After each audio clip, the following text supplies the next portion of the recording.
In the skies over Europe during World War II, a thunderous machine arrived that would forever shift the balance of air combat, the Republic P-47 Thunderbolt. Known as the Jug, short for Juggernaut, this massive fighter didn't just fly, it roared. Its size alone was intimidating, but what truly made it legendary was its brutal armament: 8 50 caliber M2 Browning machine guns. Imagine that for a second.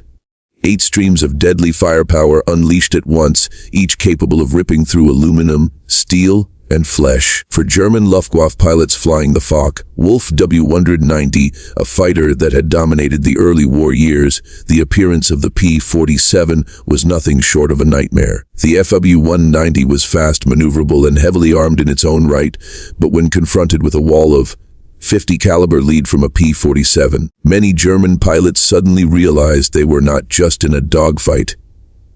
They were in a battle against overwhelming firepower. The sound of 8 Brownings firing in unison was described as a ripping, tearing thunder that could shred through an enemy plane in seconds. Luftwaffe veterans would later recount how terrifying it was to see a Thunderbolt behind them, guns blazing, and to know that their beloved FW-190 might not survive even a brief encounter. This wasn't just another Allied fighter. It was a flying gun platform, a beast that turned the skies into a deadly arena where Germany's once feared fighters suddenly seemed fragile. Before the P-47's dominance, the FW-190 had been considered one of the best fighters in the world. When it first appeared in 1941, British Spitfires and American P-40s struggled to keep up with its speed, climb rate, and armament. The FW-190 was armed with cannons and machine guns, making it deadly in both air-to-air combat and ground attack roles. German pilots praised its ruggedness and versatility, calling it their workhorse of the Reich. Against the RAF and early USAF raids, the FW-190 had been a fearsome predator. Its combination of speed and firepower allowed Luftwaffe pilots to tear into bomber formations and outmaneuver Allied escorts. However, as the war dragged on, technological advancements from the Allies started to chip away at the FW-190's supremacy. Enter the P-47 Thunderbolt. While the German fighter was lighter and more nimble, the Jug was built like a tank, with armored durability and, above all, firepower that far surpassed expectations. The FW-190 pilots, who once had the advantage of shock and fear against early Allied fighters, suddenly found themselves in a desperate fight against an opponent that could take massive punishment, dish out more than double the firepower, and still return home safely. The shift was dramatic. For the first time, Luftwaffe pilots felt they were not the hunters, but the hunted. What made the P-47's 8 50 caliber guns so terrifying wasn't just the number, but the way they worked together. Each M2 Browning had a rate of fire of around 800 rounds per minute. Multiply that by 8 and you have over 6,000 rounds of heavy caliber firepower raining down per minute. Each 50 caliber round was nearly half an inch wide, capable of punching through armor plating, ripping wings apart, or setting fuel tanks ablaze. Allied pilots called it sawing a plane in half when the Thunderbolt opened fire. Against lightly armored fighters like the FW-190, even a short burst could cause catastrophic damage. To make things worse for German pilots, the P-47 had a long firing time due to its massive ammunition storage. While many fighters ran out of ammo after just a few bursts, the Jug could keep firing longer, giving its pilots the ability to sustain an attack. The psychological effect was just as devastating as the physical one. Luftwaffe pilots often described their shock at seeing tracer rounds from all 8 barrels converging on them, filling the sky with lethal streams of fire. Even if the FW-190 could maneuver out of the way, the sheer volume of bullets meant that getting hit was almost inevitable. In combat reports, German aces admitted that the Thunderbolt was not only hard to shoot down, but also terrifying to face head-on because of its gun power. In the deadly chess game of aerial warfare, the P-47 had just flipped the board over. The P-47 wasn't just about its guns, it was about its survival. Nicknamed the Jug, partly because of its jug-like shape, it was one of the heaviest single-engine fighters of the war. It weighed nearly twice as much as the FW-190, and at first, critics thought this would make it clumsy in the air. But what many overlooked was how that extra bulk meant more armor, more protection for the pilot, and a radial engine that could take massive punishment. German pilots firing on Thunderbolts often complained that they emptied their cannons into one, only to see it keep flying. Unlike liquid-cooled engines, which could be crippled with one well-placed shot, the P-47's radial air-cooled engine could keep running even with multiple cylinders knocked out. There are stories of P-47 pilots returning home with their aircraft riddled with holes, missing sections of the fuselage, or even with one wing half destroyed. For FW-190 pilots, who relied on agility and speed to win, facing a machine that could absorb damage and still fight back was disheartening. It was like trying to kill a beast with claws, while your own claws kept breaking. The Jug's resilience gave its pilots confidence. They knew they could dive into combat, take risks, and survive battles that other fighters might not. That confidence, combined with its firepower, created a psychological edge that tilted the balance of the skies even further in America's favor. When the P-47 first entered combat in Europe in 1942, Luftwaffe pilots at first underestimated it. They saw its bulk and assumed it would be an easy target, much like shooting down a bomber. But that illusion was quickly shattered. In dogfights, the Thunderbolt proved surprisingly fast in dives, thanks to its weight and powerful Pratt & Whitney R2800 engine. P-47 pilots developed a tactic called boom and zoom. They would dive from high altitude, unleash their 8 guns in a devastating pass, and then climb back up before the lighter FW-190s could catch them. This hit-and-run tactic was brutally effective. German pilots who tried to follow found themselves outpaced in dives and exposed to streams of 50 caliber fire. Reports from Luftwaffe units describe frustration as their once superior FW-190s suddenly found themselves outclassed in terms of firepower and survivability. The FW-190 could still outturn the P-47 at low speeds, but the Jug pilots avoided turning fights, instead using altitude and speed to dictate the battle. Over time, even German aces admitted that the P-47 changed the nature of air combat. It was not just a fighter. It was a strategy shifter, forcing Luftwaffe pilots to adjust tactics that had once given them dominance. In duels where once the FW-190 had the edge, the tables were now turning. For the German pilots, the psychological impact of the P-47 was devastating. They were already stretched thin by constant combat, fuel shortages, and the growing presence of Allied bombers. The FW-190 had been their pride, a fighter that once struck fear into the RAF and USAAF. But now, in the face of the Jug, that pride was crumbling. Imagine being a young Luftwaffe pilot, climbing into your FW-190 and hearing the stories from your comrades. Stories of Thunderbolts shrugging off cannon hits, of P-47s diving out of the sun like meteors, of entire formations of Jugs tearing through German skies. The fear was real. Veteran German pilots admitted that when they saw a P-47 behind them, their chances of survival dropped drastically. Some Luftwaffe pilots even preferred to face Spitfires or Mustangs, because at least those aircraft could be damaged more easily. The Thunderbolt became known as the ski sledgehammer, and just the sight of its broad silhouette was enough to unnerve German pilots. The mental battle mattered as much as the physical one. Every time a Jug appeared in the sky, it reminded the Luftwaffe that their days of superiority were numbered. That creeping sense of inevitability, that the Allies had built a machine they could not stop, was the true beginning of Germany's defeat in the air. Nothing proves the impact of the P-47 better than the voices of those who flew it. American pilots often spoke with pride about the firepower of their machine. One said, "When you squeezed the trigger, it felt like the entire earth shook beneath you."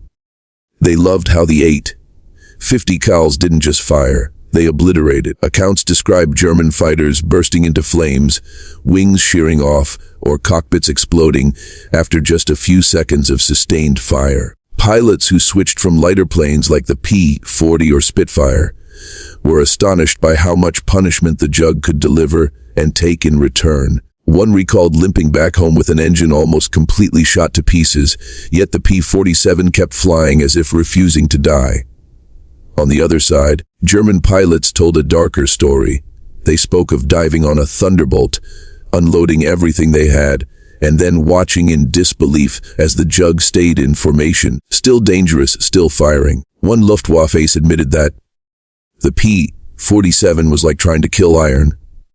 These first-hand stories cemented the Thunderbolt's reputation not only as a weapon of war, but as a psychological hammer that beat down the morale of the Luftwaffe every 47 for dominant single day.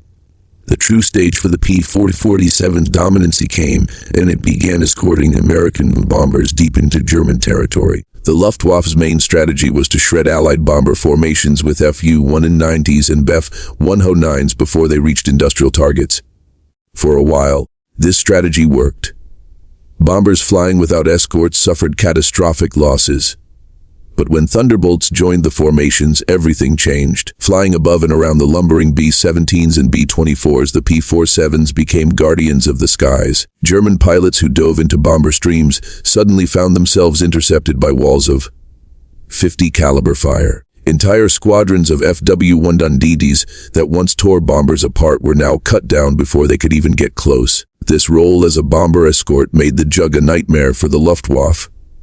It wasn't just protecting bombers, it was hunting the hunters. German tactics, once effective, began to crumble as losses mounted. Suddenly the FW-190s weren't the predators anymore. They were prey, forced to fight battles of survival against a foe that outgunned and outlasted them. The psychological weight of this shift cannot be overstated. Every mission the Luftwaffe flew into Allied bomber streams felt more like a gamble with death once the Thunderbolts arrived. By 1943 and 1944, the Luftwaffe was beginning to break under the relentless pressure of Allied air power, and the P-47 played a central role. German pilots had once relied on hit-and-run attacks, diving into bomber formations, firing their cannons, and then escaping. But with Thunderbolts in the sky, escape was no longer guaranteed. The Jug could dive faster, chase longer, and spray more firepower than almost anything the Germans had. Luftwaffe leaders tried to adapt by sending larger formations of FW-190s, hoping numbers could overwhelm the escorts, but it often backfired. Bigger formations only meant more targets for the P-47s. On top of that, German losses could not be replaced. Fuel shortages, a lack of trained pilots, and constant attrition meant every lost FW-190 hurt the Reich far more than every lost Thunderbolt hurt America. Luftwaffe pilots began to avoid combat unless absolutely necessary, a dramatic shift from their earlier aggressiveness. The skies over Germany, once considered their hunting ground, were slowly turning into a graveyard, and behind much of that transformation stood the P-47, the Juggernaut, forcing a once proud air force into retreat.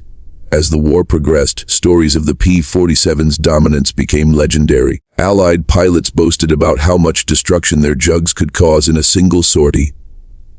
They strafed trains, convoys, airfields, and anything else that moved, leaving German infrastructure in ruins. In the air, they cut down fighters that once seemed untouchable. The FW-190, once hailed as Germany's ace maker, was now being outclassed. Even German propaganda struggled to keep morale alive, because pilots returning from missions spoke of Thunderbolts as unbeatable. It wasn't just about firepower anymore, it was about inevitability. Every Luftwaffe pilot who climbed into his FW-190 knew he was likely facing an enemy that had more bullets, more armor, and more chances to live another day. That sense of hopelessness seeped into the German war effort. On the Allied side, the Jug became a symbol of strength. It represented American industry, American firepower, and the sheer weight of Allied determination. To the soldiers on the ground, the roar of its engine and the hammering of its guns meant salvation. To the Germans, it meant destruction. And in that contrast, the legend of the Thunderbolt only grew. While the P-47 earned fame in the skies, its true legend grew even larger when it turned its guns downward. Those 50 caliber Brownings weren't just devastating against enemy fighters. They were catastrophic against ground targets. A single strafing run by a flight of Thunderbolts could turn columns of trucks, tanks, and trains into smoldering wrecks. German soldiers on the ground came to dread the distinct roar of the Jug's massive radial engine. They called it the Wolf Pack, when groups of Thunderbolts swooped down together, hammering everything in sight.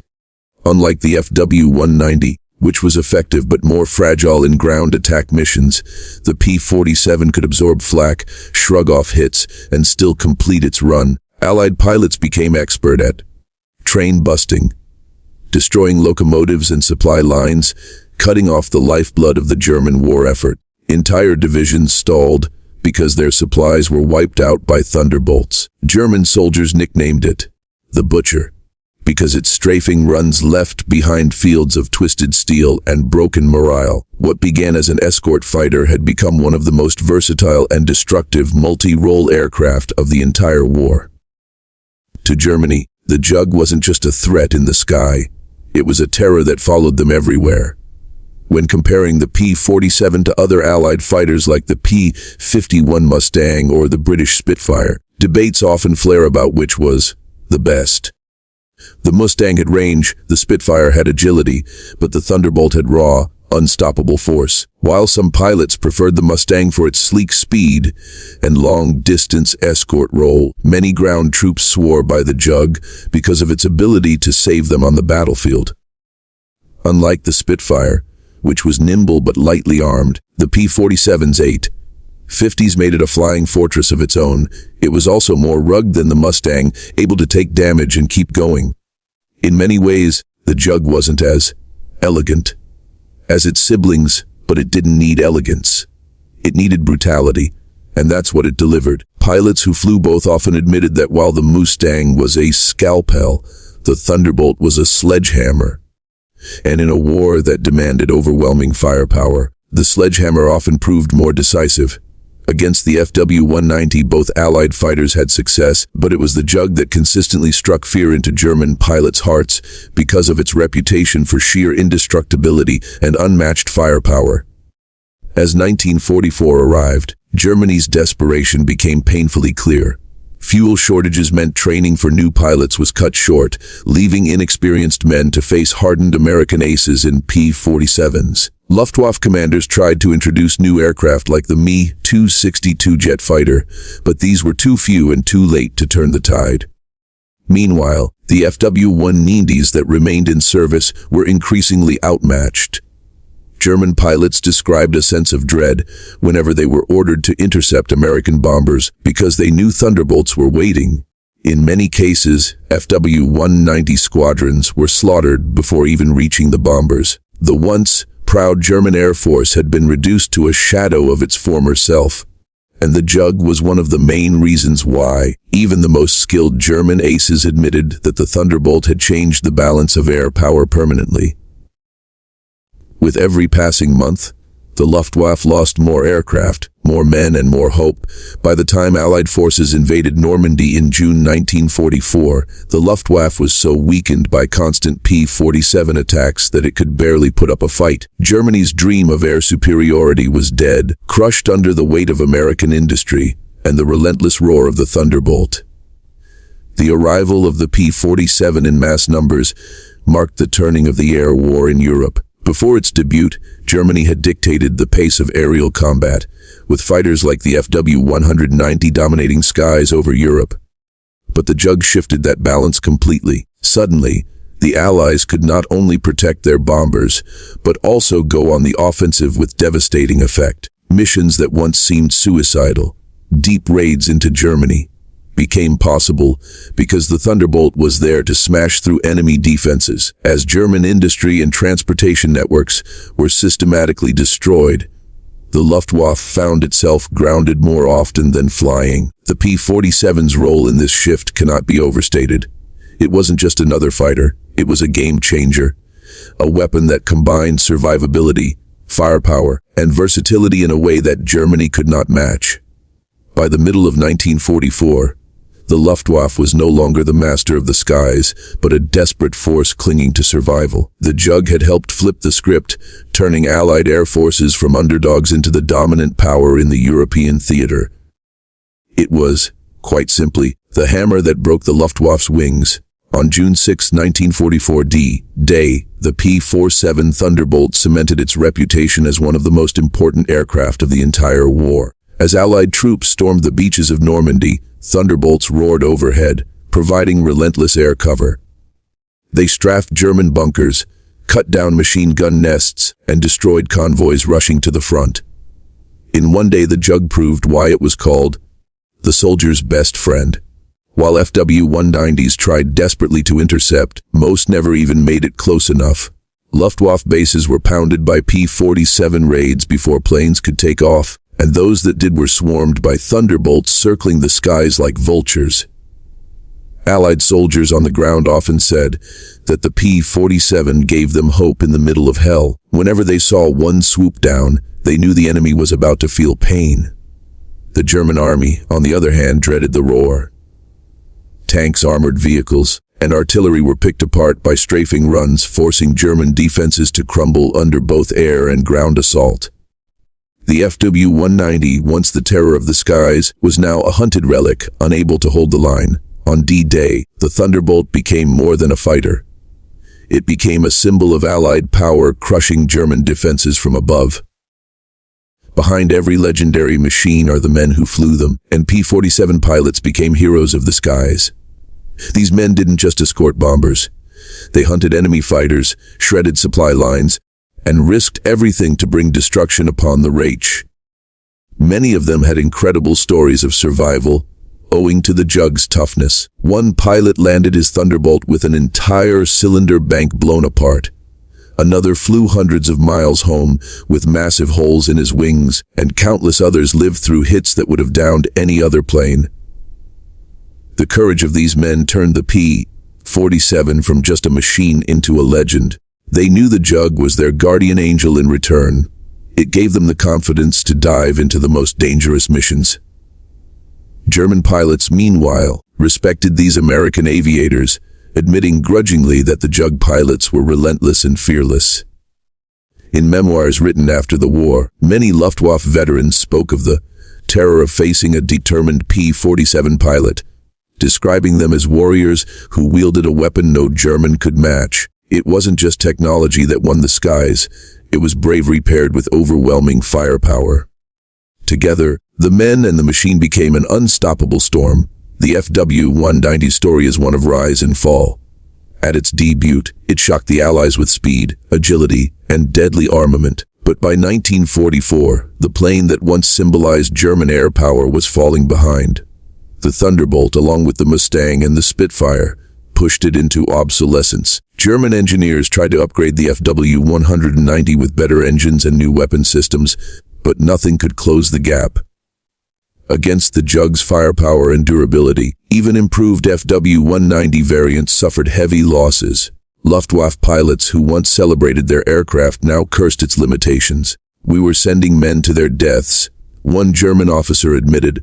Facing 850 cals, the FW-190's lighter armor became its greatest weakness. It could not endure the pounding, and even evasive maneuvers weren't enough to escape the Jug's diving speed and sheer volume of fire. By late 1944, FW-190 squadrons were being wiped out with alarming speed, replaced by poorly trained pilots who stood little chance against American veterans. The Luftwaffe jewel had become a liability. The FW-190 was no longer the feared predator. It was prey, hunted ruthlessly by the Thunderbolt in skies where Germany's air dominance was nothing but a memory. By late 1944 and into 1945, the Luftwaffe was effectively broken, and the P-47 Thunderbolt was one of the primary reasons why. German pilots, once the terror of Europe, were now flying in desperation, often with only a few hours of training before being thrown into combat. Against the seasoned American and British pilots, backed by the indestructible Jug, they never stood a chance. Thunderbolt squadrons swept across the skies with impunity, hammering what remained of Germany's airfields, fuel depots, and railroads. The FW-190s that managed to get airborne were either destroyed in dogfights or common in strafing runs before they could return. Germany's industrial heart was in ruins, with Thunderbolts among the machines delivering the knockout blows. Even in the final months, when the Reich tried deploying jet fighters like the Me-262, the presence of the P-47 ensured that these jets never reached their full potential. Jets could outrun Jugs, but they couldn't protect the skies from the overwhelming wave of Allied firepower that the Thunderbolts represented. By the spring of 1945, the Luftwaffe was no longer an effective fighting force. The skies belonged to the Allies, and the Jug stood tall as one of the main architects of that dominance. When the war ended, the P-47 Thunderbolt's legacy was cemented as one of the most effective fighters in history. It wasn't the prettiest plane, nor the fastest, but it was unmatched in its ability to deliver punishment and survive.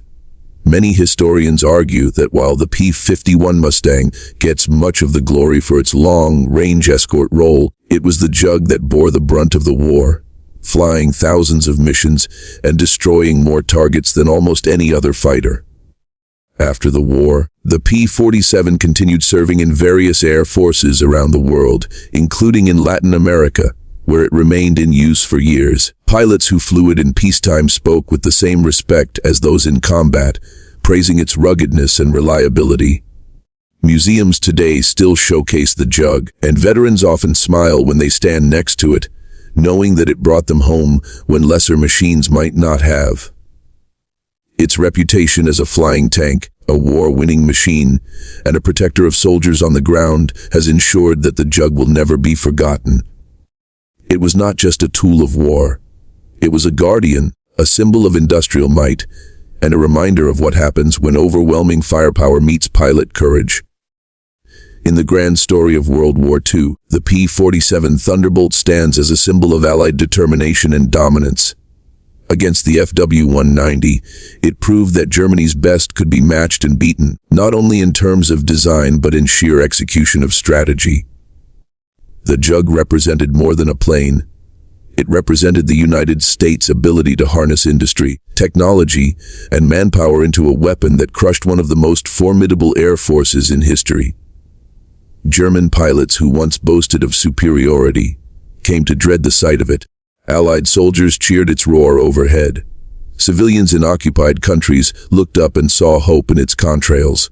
It was the hammer that pounded the Luftwaffe into dust and cleared the skies for the Allied advance into Europe.